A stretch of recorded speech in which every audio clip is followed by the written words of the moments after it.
Hey guys, welcome to another video centered around the game of Flames of War.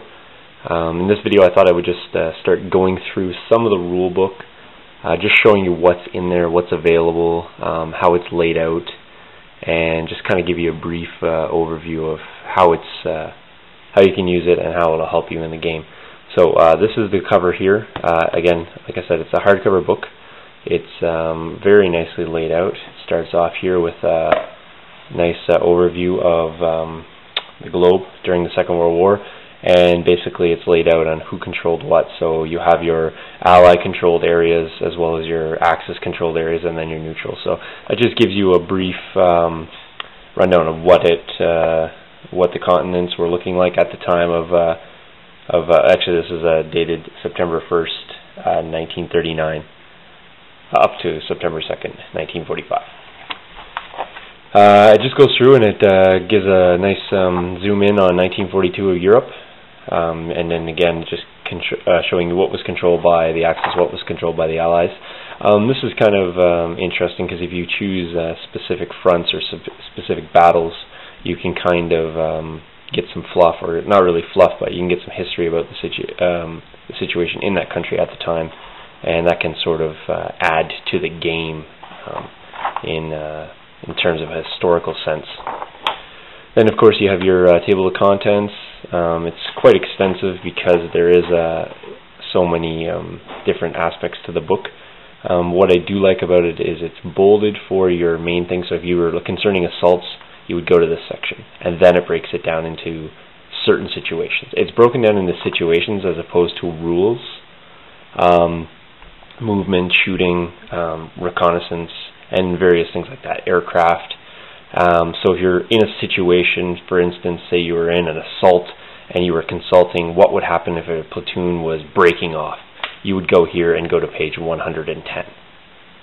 So it's set up situational wise instead of just rules, which I really like about the book. Again, it is all full color, so it's got a nice, quite a few full page photos. These are great if you're looking to sorry about the glare there. If you're really looking to figure out what the tanks had for markings, unit markings, or paint schemes, or anything like that. So, and battle damage as well is really good to pick out of the artwork. So just continuing through, it does start with a history, so from 39 all the way up to 45, just giving you little bits of information here and there. So if you're unfamiliar or you're just looking for a little bit of extra reading, this is great material. And then it gets into what Flames of War is, and then it goes into collecting armies. So just really introductory information, which is basically what my videos are going to be focused on. Gives you some organizational breakdown here as well. And then it gets into what platoons are, talks about motivation and various characteristics of the different armies and different units, and it's basically broke down into skill and motivation. There's not a lot of characteristics. There's three types of skill: conscript, trained, and veteran, and motivation, which is reluctant, confident, and fearless. What I do like about this is the game's usually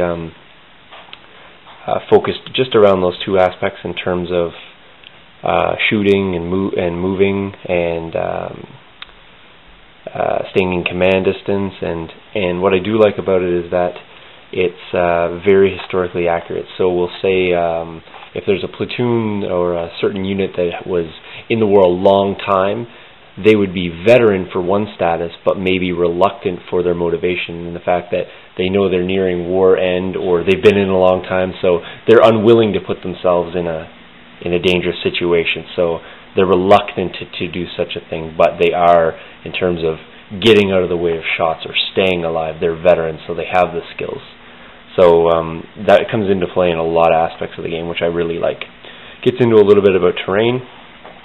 Terrain I don't really concern myself with. I'm not interested in Flames of War terrain at all, but if you are, maybe you can, that was a joke by the way, but you can pick up on what various terrains there are and how they affect movement of units, particularly vehicles in this case.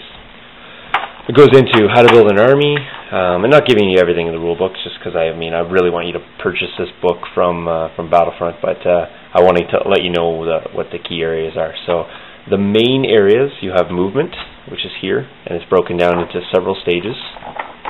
And just flipping ahead, movement is there's quite a vast section. And if I could find the next section, here we go. And then it's into shooting. Quite a few things for shooting. Just some of the key ones are selecting a target, how to hit, allocating hits, what to do when you're pinned down. And again, these are broken into sections. So if you need to consult it very quickly, you can consult the main page and figure out where that section falls. And it's all color detailed too, so if you're really unsure, you may be able to look in here at a situational photo and really breaks it down for you, as well as some key information around it that can help you sort out the situation. And they give a lot of, these boxes right here are typically just a key piece of information. For instance, this one here says cavalry teams. Cavalry teams can only be concealed by concealing terrain. So if you're unsure, this is basically, here's the fluff, here's the rule, and then here's like an abbreviation or really a simplified piece of the rule, or the rule itself. And then they give you examples, and what I like about the examples is it breaks down a whole situation. It tells you what's happening, where everyone is, what occurs in the situation, and then the outcome of it, which is what I really like. And there's tons of examples to the book, so if you're really unclear, reading one of those may help you out. I read the rule book often because even I forget a lot of rules. I forget tons of rules. But reading these examples helps me, oh yeah, I remember I forgot to do that in this situation, or I remembered all this except for this last step, or something like that. So as you can see on this page here, example, example, example, example. So that's fantastic. Moving ahead out of the shooting step, should have had these pegged. If I was a good video host, I would have. And then into, sorry, flipping, should be showing you a bit more. Lots of more depictions here for rate of fire of weapons, so it breaks down.